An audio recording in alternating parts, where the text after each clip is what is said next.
Hi, everyone. Thank you for coming today. I am very excited to share with you what I've been working on this semester with Professor Schwartz.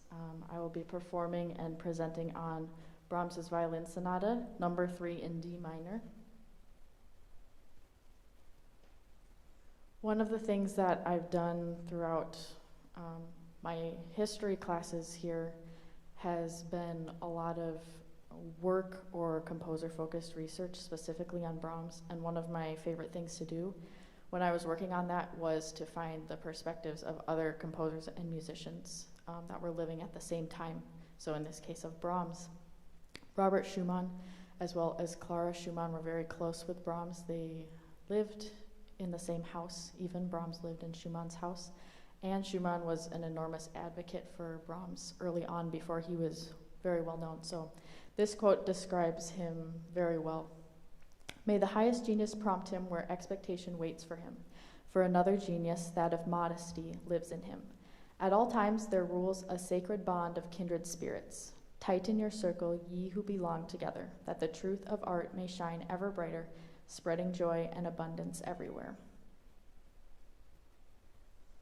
So with this piece that I will later play, first I will look at it through 3 different lenses. I'll talk about the historical background, both what was happening in the world and some biographical information about Brahms. I will look at technical analysis of the actual music, and then speak to Brahms's legacy and what set him apart for other composers and why he has become and will remain such a big name in classical music. So Brahms is heavily debated between scholars to be very conservative, but that's contrasted against a lot of progressive works that he created and the then revolutionary impact that he had on classical music. He was very gifted in being able to draw upon the past and create something new. He was known at his time to go back to Bach, which had not been done in a long time, and resurrect a lot of Bach's work and then take inspiration from it in his own creations. In the analysis and inspection today of his 3rd violin sonata, it will be very clear the collaboration he had as an artist between art and musicality that's woven together through the musical decisions he makes in the music, and which can be elevated by technical decisions on the performer's part. Part of what set Brahms apart from his contemporaries and the ones who came before him was his essence as an artist, which was exemplified in the first quote by Schumann. He worked very methodically, but not at the expense of what he created. Another quote that a friend made about him is this. He's actually quoting a conversation with Brahms, so the quote is from Brahms. When I, for instance, have found the first phrase of a song, I might shut the book there and then, go for a walk, do some other work, and perhaps not think of it again for months. Nothing, however, is lost. If afterward I approach the subject again, it is sure to have taken shape. I can now begin to really work at it. But there are composers who sit at the piano with the poem before them, putting music to it from A to Z until it is done. They write themselves into a state of enthusiasm which makes them see something finished, something important in every bar. I thought this was especially interesting because it's sort of a jab at the type of composer that Schumann was, who was a close friend, but I understand what he's saying, and it's just that he worked very differently and was extremely patient. Part of that patience was also self-criticism. He burned many of his works, and they are lost today. He took each new piece very seriously because he knew that its reception was a reflection of his reputation. He also understood how to compose for audiences that were sort of back in time a little bit. I read that when he began his career, about 60% of music played publicly in orchestras were works written by very antiquated composers, so Beethoven at the latest. And even by the time he was mid-career, it had risen to 75%. And so while creating something new, he still wanted to create something that would be received well from the people who would make his career by enjoying his music. Brahms was born in Germany into a musical family, both of his parents. He was well educated in Western classical music from a young age, and also in sacred music and traditional Romani music, which is more colloquially known as gypsy music. One of his primary influences in the Romani music was a violinist whose name is Edward Remini.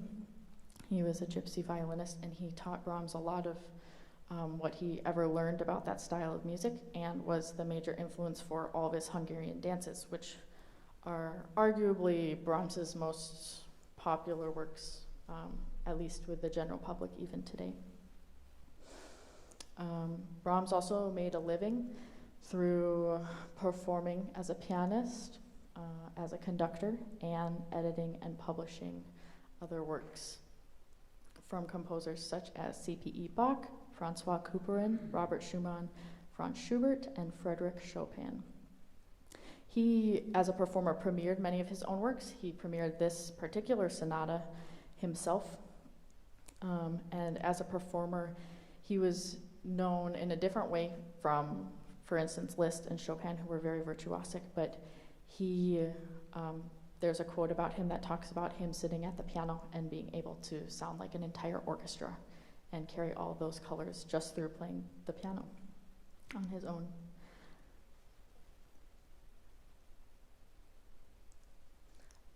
This is brief, but it's very interesting to me, in particular the French Revolution, because that is something that was a major catalyst for Beethoven, who we will always look upon as someone who bridged the classical and the Romantic era. The French Revolution, which happened at the end of the 1700s, about 1789, was something that championed individuality, and composers started to take more risks from that point on, really starting with Beethoven. And there's a huge connection with Beethoven to Brahms. Brahms was named as Beethoven's true successor by Schumann, and a lot of what Beethoven did, Brahms was able to take one step further, for example, with form. The unification of Germany also calls to attention the great emphasis during this time in many countries with many composers on nationalism. This is not something that Brahms himself really embodied. However, composers like Wagner and Liszt, who were really big nationalist Grieg, this is something that came out in their works a lot and was also a popular approach to composing and writing music at this time. As is with art in all disciplines, masterpieces are a reflection of who makes them and who presents them, and the society in which both of those people or persons live. Despite the financial need that Brahms had to support himself with music, he treated composing as a sacred experience and not one to be exploited. He himself said that there's no real creating without hard work. That which you would call invention, that is to say, a thought, an idea, is simply an inspiration from above for which I am not responsible, which is no merit of mine. Yes, it is a present, a gift, which I ought even to despise until I have made it my own by right of hard work. And there need be no hurry about that either. It is as with the seed corn, it germinates unconsciously and in spite of ourselves. And I appreciate that Brahms treated music as something that was living and even conscious, and he didn't try to control it at any point. I will talk a little bit about the analysis of this sonata, and Christina is going to play some excerpts with me as well. This sonata is the third and final sonata of Brahms. It's the only one with 4 movements instead of 3, but it's actually shorter than the other 2. This is showcasing the development of his style from early compositions, especially in regards to form. He dedicated this sonata to Hubei, He dedicated this to Hans von Bülow, and it premiered in Budapest on December 21st with Hubei playing violin and Brahms at the piano. It is much darker and more agitated than his other two sonatas, but there are still clear reflections on the earlier compositions, especially in the last movement. And this entire sonata is similar in form and some character things too, also with his third piano trio. For each movement here, I highlighted a couple of the framing characteristics and what the opening looks like. In this first movement, Brahms uses sonata allegro form and stays in D minor, but really does move around a lot to, I don't know, about 8 other different key areas. The coda is a recapitulation back to the beginning, but it resolves in D major, which connects it to the second movement. Something that's noteworthy about this sonata is how each of the movements connect in regards to key. There are immediate relationships, but this first one particularly goes from D minor to D major. One of the second main theme of this movement is a sotto voce part. There's a pedal point in both the violin and the piano, which Christina and I will play for you now.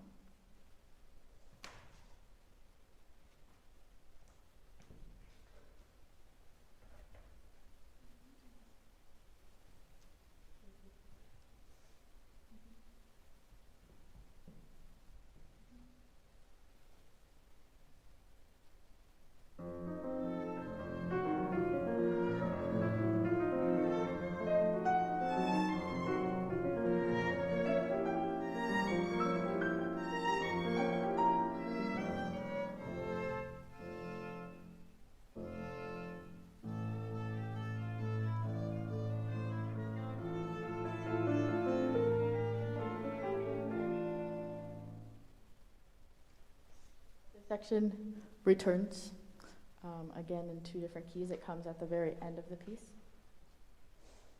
And at the end, something else I want to mention that happens in the 4th movement also is the piano takes a theme and expands it by turning something into triplets. In this case, it's triplet quarter notes.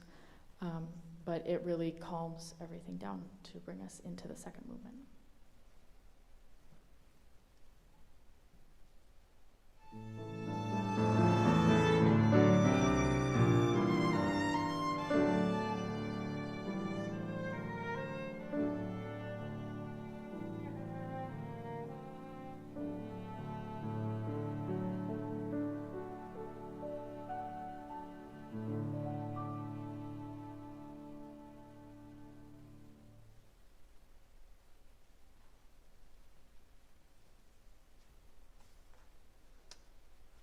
Give me one moment.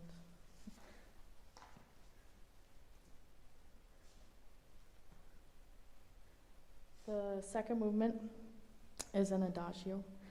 It's structured in binary form with a statement and expanded counter statement. And Christina and I are going to highlight the 3 high points. There are 3 main climaxes, and each one gets a lot more dramatic. By the second one, you can see it rhythmically also. I didn't practice turning my pages.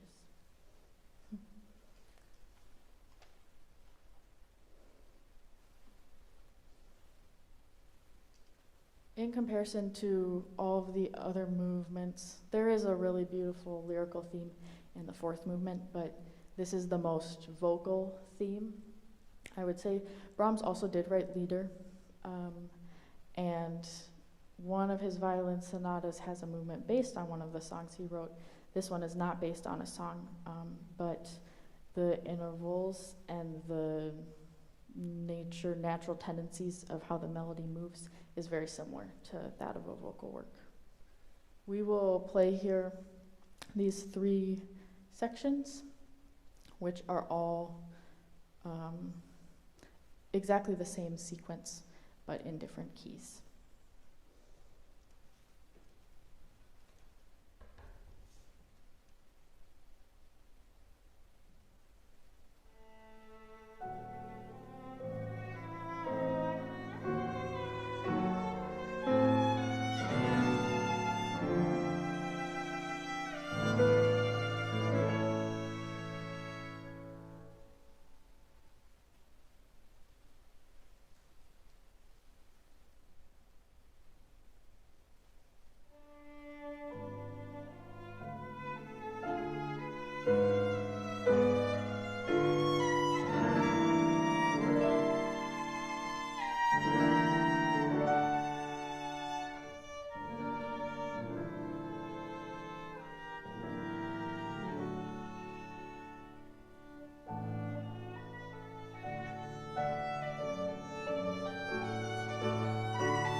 third movement moves to a median key of F sharp minor, and it is in short ternary form. It does go very far harmonically from where it begins in two main themes, one which starts at the beginning, comes back at the end. This motive is the one that you can see in this example in the piano, but both the violin and the piano play it throughout. There are a lot of syncopations. It's very restless and moving forward the entire time. As you can see with the description, Brahms put un poco presto. The con sentimento part is present more in the phrasing and the things that are emphasized. There isn't a very overly heartfelt theme in this particular movement. Christina and I will play the very beginning of this, and we will play the theme when it comes back at the end, more tranquilo.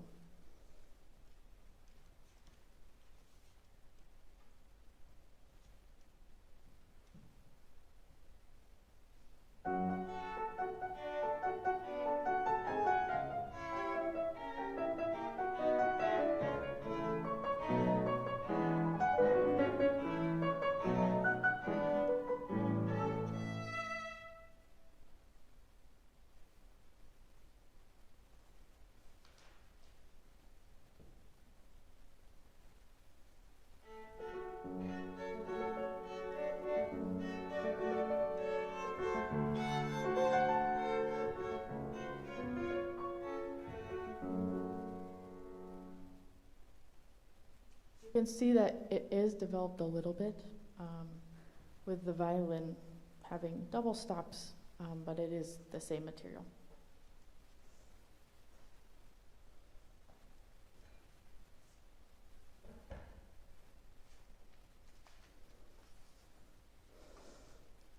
The final movement returns to D minor, using sonata rondo form for the end of the piece. In the introduction, the piano and the violin build a lot of intensity. With the triplets and the double stops, there are a lot of quick changes through the movements, like evaded cadences to unprepared keys, interruptions of the melodic line, and heavy syncopations in both parts. A rhythmic motive that can be seen again in both the violin and piano, in different themes too, not just in the same theme, is the one that you can see here in the piano, which is 5 eighth notes tied, and then a single eighth note at the end of a measure. And this comes even in the transition to the slow theme too. It's not just for the parts of the movement that are very active. So Christina and I, from this movement, we will play 3 different selections. We will play the opening, in which you can see this happening in both the violin and the piano part. We will also play the middle slow theme. It's very chorale-like and peaceful. And then we will play the return from something that has calmed down a lot, that builds up to another climax, and you can see this rhythmic motive being used again.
Really, playing and studying this sonata was a big treat for me.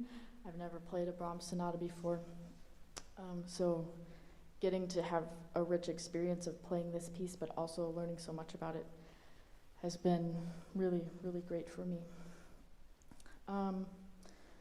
Brahms combined a lot of melodic, harmonic, and rhythmic suspensions constantly in his music.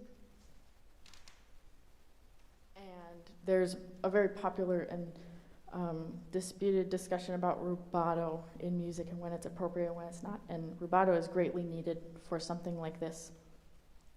However, near the end of the 19th century, players began to become so spontaneous that they were straying far from the intent of the music and distorting it. And so the ideal of traditionalism did return a little bit. The pendulum swung back in the other direction, which is exemplified in Brahms, but by no means did he ever call for no rubato or no expression in that way. With that being said, spontaneity has to be defended when it's used. It has to have a very clear purpose, and the best argument for it can be made when it combines both technique and musicality. Without straying from his self-proclaimed purpose of genuine music making, Brahms explored the tendencies of common practice harmony, but also tested their limits. For example, the third movement uses harmonies throughout that do not relate to each other in the structural rules of common practice, but they locally contain standard progressions. There are short tonicizations of different keys that are easily aurally identifiable, but how they connect and transition to one another is where Brahms exercises his power to avoid predictability, even in the way he brings back themes too. Music is especially stimulating and intriguing when it is unpredictable, but the balance of stability and motion has to be carefully balanced to create something that is tangible to a listener. As music was developing from the classical period to this romantic period and then later the 20th century, composers began to experiment more and more with changing the boundaries of this balance of motion and pushing them beyond what accomplished and established classical composers like Mozart and Beethoven could have even imagined.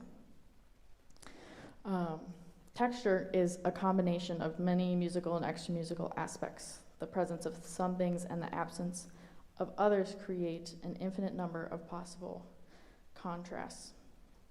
There are many accounts of composers and even music critics expressing how important it is to have both technique and musical decision-making intertwined, and it's something that drove a lot of my conversations and lessons with Professor Schwartz as well. The study of harmony patterns and rules each composer establishes gives performers better context in the practice of learning and performing our own interpretation. When sense is given to the function of sections or micro areas of a piece, informed musical ideas can be made which are expressed through technical execution. It's a full cycle that connects all aspects of music making. There are always multiple correct answers, but there are also definitely objective wrong answers. In order to fully understand interpretation, texture has to be studied, which also means me as a violinist understanding the part of my pianist. A glimpse at the people close to Brahms also opens his music to be understood, how they might have seen him and his work in his own time. Joseph Joachim is well known to be a collaborator with Brahms, one of many violinists that Brahms worked with in his lifetime. And Brahms also took the success of his own experiences in folk music and really championed Dvorak for that same reason. When Dvorak was unknown, Brahms said, oh, this is someone I have something in common with, and this is something that people need to hear. This is different than what other people are doing. The most innovative aspect of Brahms's contributions to the Western classical music canon was his ability to take into account all music that came before him and during his time with admiration, understanding, and respect, and then using his own inspiration to create something new for the next generation to build upon. He was still preserving music that was accessible through this process. This work is a masterpiece because it does not rely even on the performer's interpretation for it to be moving or to communicate what Brahms intended. Despite technical ensemble demands, Brahms is able to communicate with profound clarity to modern listeners today the sorts of traditions that he cultivated. I want to say a few thank yous before I perform. Thank you first to my professor for everything that you do for me. And thank you very much to my wonderful pianist, Christina, who has given so much time and patience with me this semester. I appreciate it greatly. Thank you to the people who are here. It's really nice to see your faces. And to people who are watching, I appreciate you all. Thank you for supporting me in all that I am doing. I hope you enjoy. There will be a short transition here of the stage. We'll be back in about 2 minutes. Thank you.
you.